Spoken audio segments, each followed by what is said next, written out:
সাধারণ কয়েকটা সবজি আর ঘরোয়া মশলা দিয়ে এত সুস্বাদু পাঁচমিশালি সবজি তৈরি করা যায়, বিশ্বাস হবে না।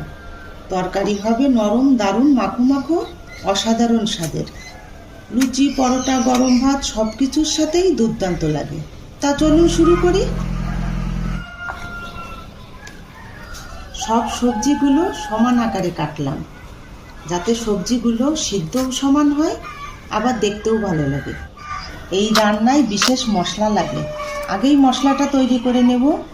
গরম মশলা, জয়ত্রী, শুকনো মরিচ, তেজপাতা, এরপর ধনিয়া আর জিরে দিয়ে আবারও একটু ভেজে নামিয়ে নিলাম।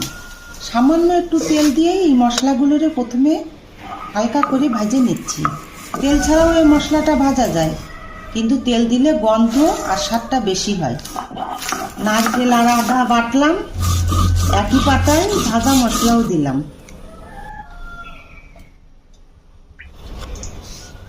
এই রান্নাটার বিশেষ টিপস হলো সবগুলো সবজি আলাদা আলাদাভাবে হালকা লাল করে ভেজে নিতে হবে, তাহলেই এর স্বাদ বেশি ভালো হবে। সবজিগুলো খুব বেশি ভাজলে কিন্তু সবজির আসল পুষ্টিগুণ আর স্বাদ দুটোই নষ্ট হয়ে যাবে। এই সবজির রেসিপি আপনাদের ভালো লাগলে অবশ্যই একটা লাইক দেবেন। আমি আমার মায়ের কাছ থেকে এই রান্নাটা শিখেছি। মা মাঝে মধ্যে এই তরকারিটা করলে লুচি পরোটা করতো, দারুণ লাগতো খেতে। গরম তেলে তেজপাতা আর কয়েকটা জিরে। এই রান্নাটা করতে বেশি সময় লাগে না, সব কিছু একবার রেডি করে নিলে খুব তাড়াতাড়ি হয়ে যায়। ভাজা আলুর মধ্যেই নারকেল আর আদা বাটা দিয়ে মিষ্টি সুগন্ধ আসা পর্যন্ত একটু ভেজে নিলাম। এরপর সব সবজিগুলো দিয়ে হলুদ, লবণ সব সবজিগুলোর সাথে মিশিয়ে নিলাম। চেষ্টা করবেন জল একবারেই দেওয়ার, বারে বারে জল দিলে সবজির স্বাদ নষ্ট হয়ে যায়। চারপাশ থেকে খুব ভালো করে টকবক করে ফুটে ওঠার পরই কিন্তু মশলাটা দেবেন। মশলা দিয়ে ভালো করে মিশিয়ে নেবেন। এই ধরনের আরও মজাদার রেসিপি দেখতে দেবী কিচেন ব্লগটাকে অবশ্যই সাবস্ক্রাইব করে রাখবেন।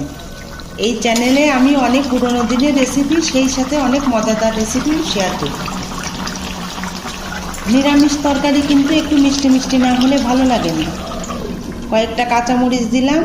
মাঝারি আঁচে ঢেকে রান্না করলে সবজির নিজস্ব স্বাদ ও পুষ্টিগুণ ভালো থাকে। এই কাঁচামরিচগুলো কিন্তু আমি ঝালের জন্য দিইনি, ঝাঁঝালো সুন্দর গন্ধর জন্য দিলাম। নামানো 2 মিনিট আগেই ঘি দিলাম। ঘি দেওয়ার পর 5 মিনিট ঢেকে রেখে দেবেন। আমি আপনাদের দেখানোর জন্য সাথে সাথে ঢেলে দিলাম।